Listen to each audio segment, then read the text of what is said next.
Dear students, good morning, सुप्रभात। मैं मोहसिन खान आज आपको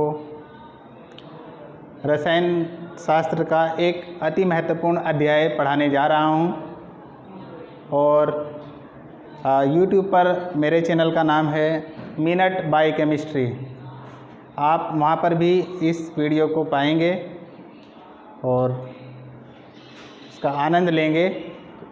चलिए आइए फिर देर किस बात की, हम शुरू करते हैं। रासायनिक अभिक्रिया। रासायनिक अभिक्रियाएं क्या होती हैं और रासायनिक अभिक्रियाएं कितने प्रकार की होती हैं, इन चीज़ों पे आज हम विस्तार चर्चा करने वाले हैं बच्चों। तो चलिए रासायनिक अभिक्रिया के प्रकार की बात करते हैं, उनकी परिभाषाएं क्या क्या हैं और उदाहरण सहित हम समझेंगे।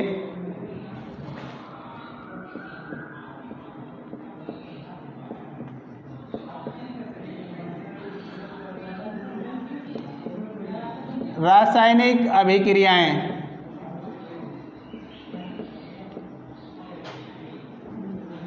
एवं समीकरण।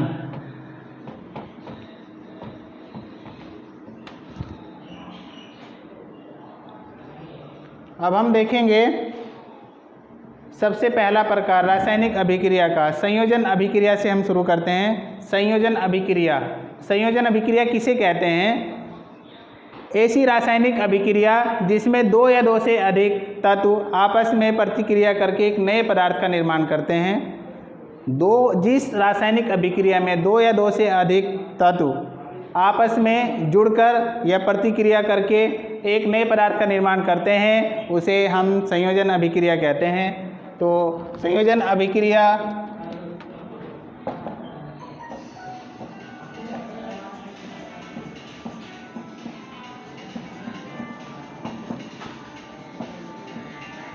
संयोजन अभिक्रिया को हम इंग्लिश में कॉम्बिनेशन रिएक्शन कहते हैं।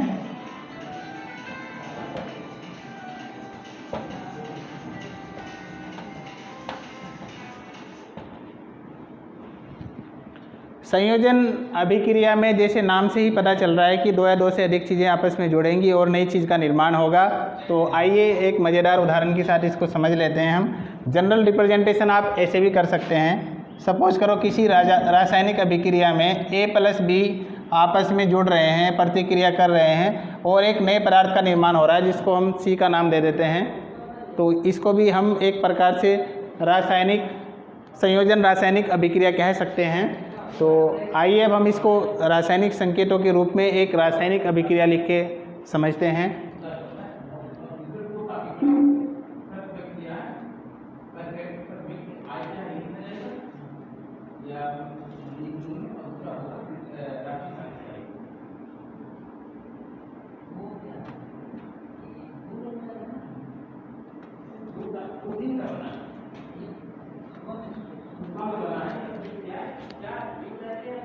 जैसा आप यहाँ देख पा रहे हैं, कार्बन को जब वायु की उपस्थिति में जलाया जाता है या उसका दहन किया जाता है तो कार्बन डाइऑक्साइड का निर्माण होता है।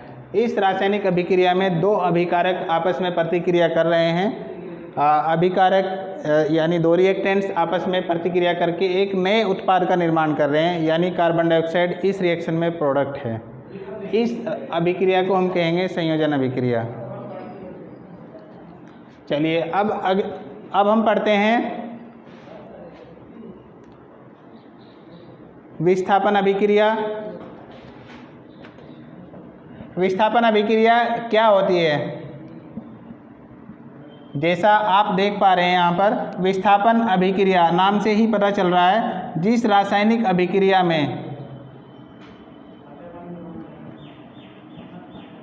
कोई तत्व विस्थापित हो जाता है ऐसी अभिक्रिया को हम विस्थापन अभिक्रिया कहते हैं। इंग्लिश में हम इसको डिस्प्लेसमेंट रिएक्शन कहते हैं।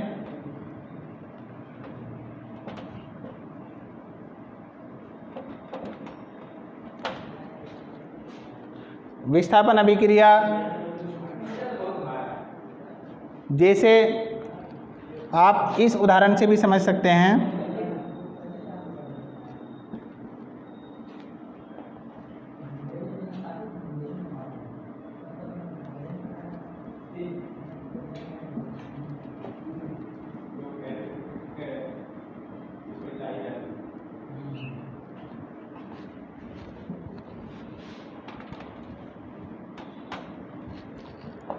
जैसा आप देख पा रहे हैं इस रासायनिक अभिक्रिया में क्या हो रहा है, जिंक, क्योंकि जिंक ज़्यादा प्रतिक्रियाशील धातु है, किससे, कॉपर से, तो ये क्या करेगी, कॉपर सल्फेट के विलयन से कॉपर को डिस्प्लेस कर देगी, यानी उसको विस्थापित कर देगी, और इसलिए हम इस रिएक्शन को कहेंगे, इस रासायनिक अभिक्रिया को विस्थापन अभिक्रिया का नाम देते हैं। जैसा आप देख रहे हैं यहाँ जिंक अत्यधिक प्रतिक्रियाशील होने की वजह से यहाँ जब कॉपर सल्फेट के सॉल्यूशन से ये इसको डिस्प्लेस करेगा तो यहाँ पे जिंक सल्फेट बन जाएगा और कॉपर क्या है, बाहर निकल जाएगी, यानी विस्थापित हो जाएगी, डिस्प्लेस हो जाएगी।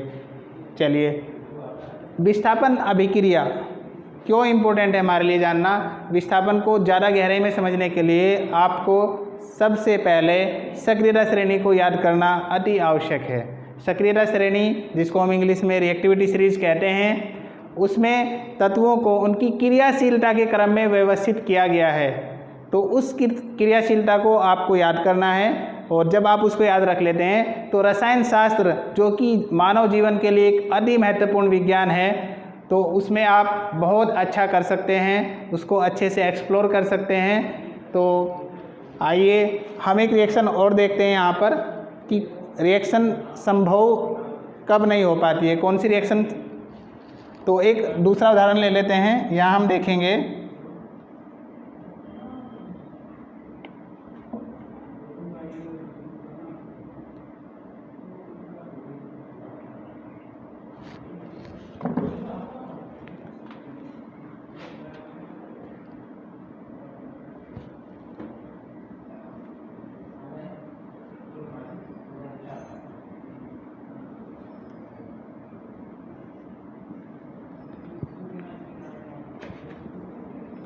जब आप इस रिएक्शन को देखते हैं तो इसमें आपके दो अभिकारक हैं, फेरस सल्फेट और कॉपर।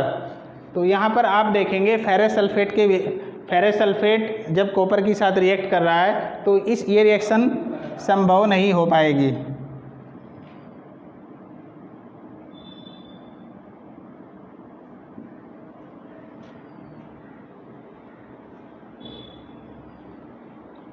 क्योंकि यहाँ पर क्या है, आयरन अत्यधिक प्रतिक्रियाशील है कॉपर से, तो कॉपर के पास वो क्षमता नहीं है कि वो फेरस सल्फेट के विलयन से आयरन को डिस्प्लेस कर सके। तो देखिए कितना मज़ेदार है ये कि रसायन शास्त्र में अगर आपको ये पता करना है कि कौन सी रिएक्शन संभव है और कौन सी रिएक्शन संभव नहीं है, तो आप आसानी से बता सकते हैं सक्रियता श्रेणी याद करके।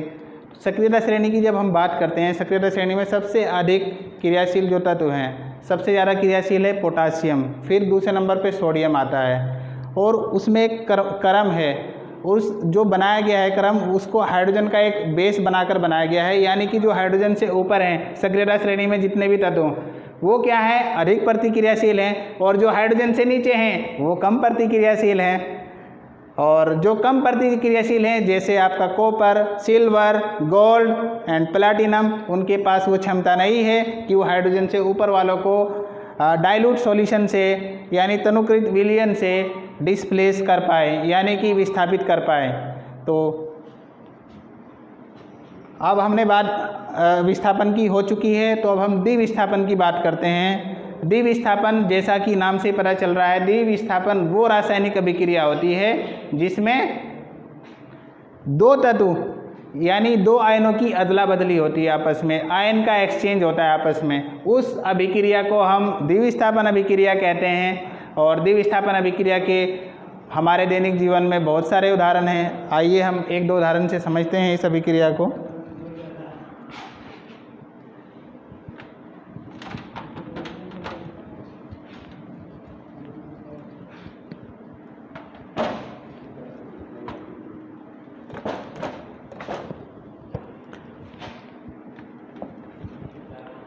तीसरा प्रकार है रासायनिक अभिक्रिया का द्विविस्थापन अभिक्रिया।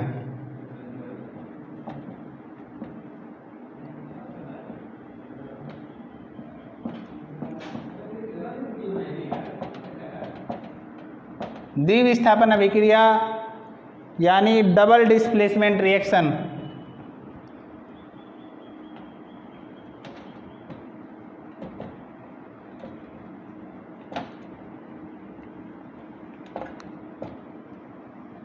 ये अभिक्रिया भी आपकी बहुत सुंदर है और काफ़ी इम्पोर्टेंट है ये। और आने वाले समय में हम इन चीज़ों को एक प्रयोगात्मक विधि के माध्यम से भी जानेंगे। तो अभी इसकी आज हमने बात की इसकी परिभाषा और इसके उदाहरण की बात की। इस एक्सपेरिमेंट को, इस अभिक्रिया को देखने के लिए आप अपने केमिस्ट्री टीचर के साथ प्रयोगशाला में भी आप लगा सकते हैं और आप देखेंगे बड़ी ही सुंदर अभिक्रिया होती है। तो क्योंकि जब दो आयनों की अदला बदली होती है तो वहाँ आप देखेंगे टेस्ट ट्यूब में कलर चेंज होगा और बड़े प्यारे प्यारे कलर बन जाते हैं इस रिएक्शन में। तो काफ़ी अच्छा लगेगा आपको। चलिए हम एक सुंदर उदाहरण के साथ अब इसको देखते हैं बच्चों। बेरियम सल्फेट यानी बेरियम धातु का सल्फेट जब रिएक्शन करता है एक लवण के साथ, हम कॉमन सॉल्ट को ले लेते हैं क्योंकि आपकी रसोई में भी नमक होता है, तो उसी नमक के साथ हम इसकी रिएक्शन करके देखते हैं, जिसको हम जनरली कॉमन सॉल्ट कहते हैं और टेबल सॉल्ट भी कहते हैं। उसको सोडियम क्लोराइड उसका रासायनिक नाम है। मैं यहाँ पर इस अभिक्रिया को संतुलित रूप में लिख रहा हूँ। तो आप देखेंगे यहाँ पर बड़ा ही मज़ेदार बेरियम क्लोराइड बन जाता है। यहाँ पर बेरियम क्लोराइड जब बनेगा यहाँ पर तो उसके प्रेसिपिटेट टाइप बन जाते हैं, अवक्षेप टाइप बन जाते हैं और ये आपका बन जाएगा यहाँ पर सोडियम सल्फेट। बेरियम सल्फेट और सोडियम क्लोराइड जब आपस में रिएक्शन करते हैं तो दो चीज़ों का निर्माण होता है, बेरियम क्लोराइड और सोडियम सल्फेट। यहाँ हम देख पा रहे हैं, जैसा कि हमने परिभाषा में देखा कि आयनों की अदला बदली होती है। जब आयन की अदला बदली होती है तो अब हम इस उदाहरण से उसको समझते हैं। जैसा आप यहाँ देख पा रहे हैं बेरियम सल्फेट था बाईं ओर अभिकारक में और इधर सोडियम क्लोराइड था। तो यहाँ पर क्या हो रहा है कि सोडियम सल्फेट के साथ जुड़ गया, तो यहाँ सोडियम सल्फेट बन गया और बेरियम जो था वो क्लोरीन के साथ जुड़ गया तो बेरियम क्लोराइड बन गया। तो यानी बेरियम के पास क्लोराइड आयन आ गए, सोडियम के पास सल्फेट आयन आ गए। तो इस अभिक्रिया में हमारा क्या हुआ, द्विविस्थापन हुआ, क्योंकि दो आयनों की अदला बदली हुई। तो आप आसानी से पहचान सकते हैं कि कौन सी अभिक्रिया द्विविस्थापन है या नहीं है। तो इन्हीं बातों के साथ एक उदाहरण और ले लेता हूँ मैं इसका।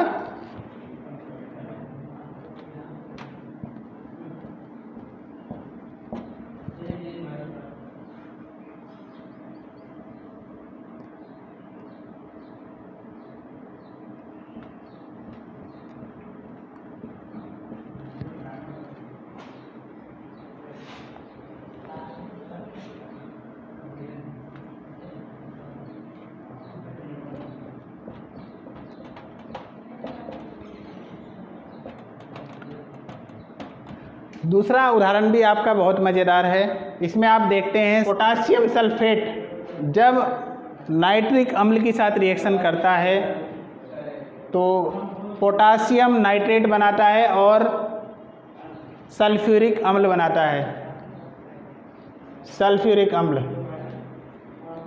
तो यहाँ भी आप देख पा रहे हैं कि जो पोटासियम इसके साथ सल्फेट आयन थे और यहाँ पर क्या हो रहा है कि पोटासियम के साथ नाइट्रेट आयन जा रहे हैं, नाइट्रेट जुड़ रहा है। तो और यहाँ पर ये था आपका नाइट्रिक अम्ल HNO3, इसमें हाइड्रोजन के साथ अब क्या हो गया है, सल्फेट आयन आ गया है। तो इस अभिक्रिया में भी आपकी दो आयनों की अदला बदली हो रही है। तो इस अभिक्रिया को भी हम द्विविस्थापन अभिक्रिया कहेंगे। चलिए इन दो उदाहरण के साथ हमने द्विविस्थापन अभिक्रिया को अभी तक जाना। अब हम आगे चलते हैं रासायनिक अभिक्रिया के चौथे प्रकार की ओर, यानी 4 टाइप ऑफ केमिकल रिएक्शन। इसमें हम बात करेंगे वियोजन अभिक्रिया की। वियोजन अभिक्रिया जिसको हम डीकम्पोजिशन रिएक्शन कहते हैं। वियोजन अभिक्रिया क्या होती है, डीकम्पोजिशन रिएक्शन।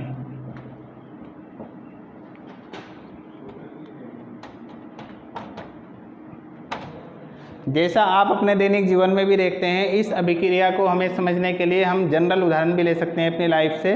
उससे पहले हम जान लेते हैं कि वियोजन में होता क्या है। वियोजन वो रासायनिक अभिक्रिया है जिसमें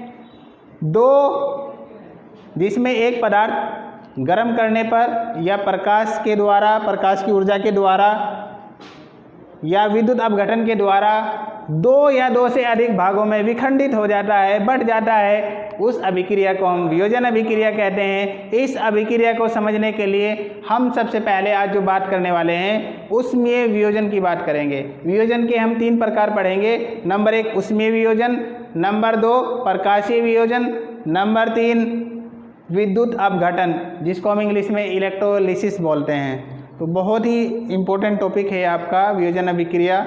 और यहाँ मैं आपको क्लियर करना चाहता हूँ कि वियोजन अभिक्रियाएं और संयोजन अभिक्रियाएं एक दूसरे के विपरीत होती हैं। संयोजन में दो या दो से अधिक चीज़ें आपस में जुड़ रही थी और तीसरी चीज़ का निर्माण हो रहा था, और यहाँ पर क्या है, एक ही पदार्थ दो या दो से अधिक भागों में विभक्त हो रहा है, विखंडित हो रहा है, टूट जा रहा है, तो इसको हम वियोजन कहते हैं। वियोजन का एक जनरल उदाहरण ले लेते हैं हम, उष्मीय वियोजन से ले लेते हैं पहले। Calcium carbonate. कैल्शियम कार्बोनेट हमारे शरीर में भी मौजूद है, आप जानते हैं। तो कैल्शियम कार्बोनेट, जिसको हम चूने का पत्थर कहते हैं, इंग्लिश में हम इसको लाइमस्टोन कहते हैं। जब आप लाइमस्टोन को प्रयोगशाला में अपने टीचर के साथ प्रयोग करेंगे और आप वहाँ देखेंगे तो कैल्शियम कार्बोनेट गर्म करने पर कैल्शियम ऑक्साइड और कार्बन डाइऑक्साइड में टूट जाता है।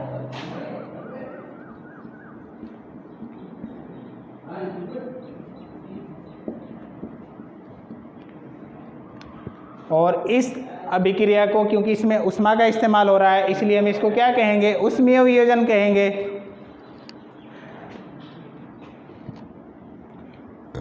वियोजन के दूसरे प्रकार पे हम बात करते हैं अब।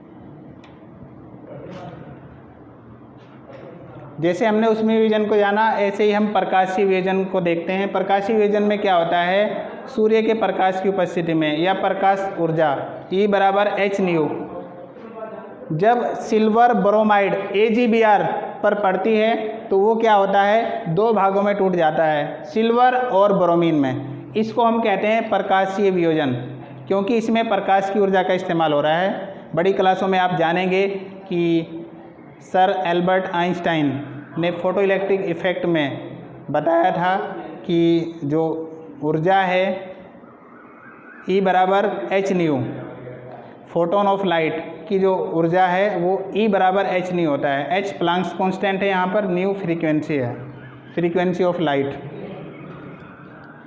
अब हम तीसरा प्रकार जानते हैं, विद्युत अपघटन जब होगा।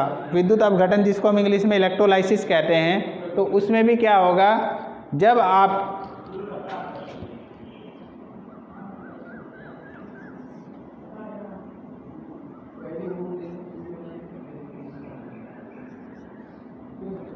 आप अम्लीय विलयन, कॉपर सल्फेट के अम्लीय विलयन से बिजली को पास कराएंगे, विद्युत धारा को प्रवाहित कराएंगे, तो आप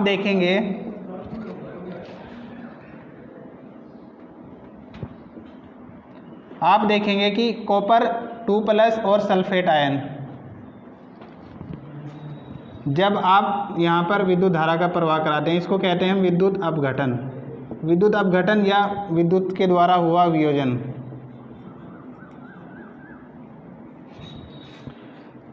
तो अभी तक हमने देखा वियोजन में 3 प्रकार देखे वियोजन के, उष्मीय वियोजन, प्रकाशीय वियोजन, विद्युत अपघटन। बहुत इंपॉर्टेंट टॉपिक था ये हमारा। तो बस हम एक प्रकार और पढ़ते हैं, 5 प्रकार पढ़ते हैं, बाकी चीज़ें मैं अगली कक्षा में कंटिन्यू करूँगा। 5वां प्रकार है हमारा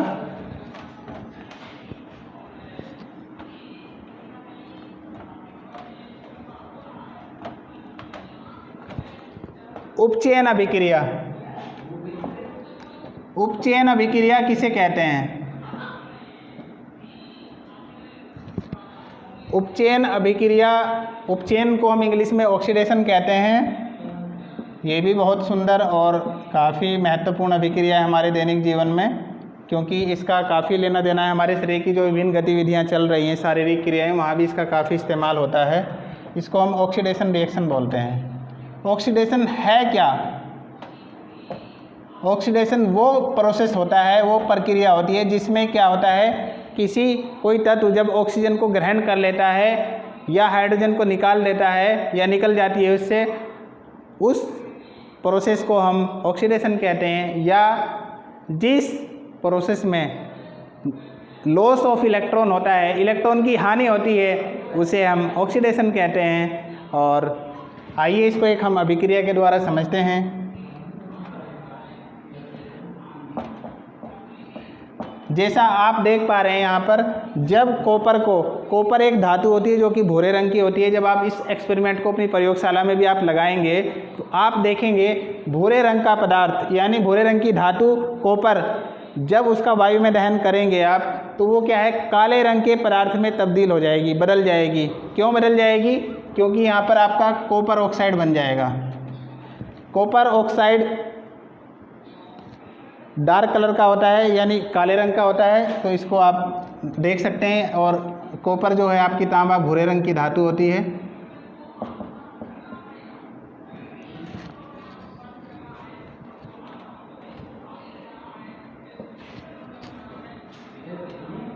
ये बन जाएगा आपका कॉपर ऑक्साइड जो कि काले रंग का होता है। इस प्रयोग को आप आसानी से अपनी प्रयोगशाला में भी अपने केमिस्ट्री टीचर के साथ समझ सकते हैं और आप देख सकते हैं। तो कॉपर ऑक्साइड बन गया। यहाँ पर आप देख रहे हैं कि कॉपर ने ऑक्सीजन को ग्रहण कर लिया। जब कॉपर के साथ ऑक्सीजन जुड़ गया तो अब हम कहेंगे यहाँ पर कि इसका उपचयन हो गया है। जो तत्व ऑक्सीजन को ग्रहण कर लेता है उसका उपचयन हो जाता है। और अगली कक्षा में हम कंटिन्यू करेंगे अपचयन से। अपचयन में हम जानेंगे अपचयन सीधा उपचयन का विपरीत है। और अपचयन में हम देखेंगे कि उसमें ऑक्सीजन बाहर निकल जाती है और हाइड्रोजन जुड़ जाती है, उसे हम अपचयन कहते हैं। काफ़ी अच्छा लगा, आपने आज बहुत ही महत्वपूर्ण टॉपिक रसायन विज्ञान का देखा और हमने आज इसको अच्छे से पढ़ा। तो इन्हीं बातों के साथ अगली कक्षा में मिलेंगे हम। Goodbye, thanks to all.